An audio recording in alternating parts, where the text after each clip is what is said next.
天天看耶稣进院内，用紫色的袍互伊穿，隔壁妻仔的温柔甲伊治，就甲伊请安讲：犹太人的王平安。可用无着摔伊的头壳，甲伊配烂，伊人煞变领紫色的袍，就甲伊脱起来，将伊家己的衫甲伊穿落去，带伊出，要定伊十字架。平端耶稣到各个他的所在，翻译就是头壳碗的所在，就定伊十字架。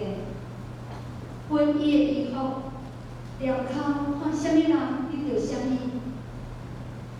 用章条写伊的罪状，讲犹太人的王，也有两个菜，甲伊同顶十字架，一个伫正边，一个伫倒边。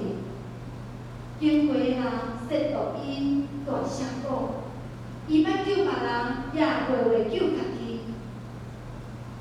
日中暗，全地黑暗。到3点钟的时，耶稣大声叫，开就灯。一个便总看见伊安尼开灯，就讲：这人真正是上帝的囝。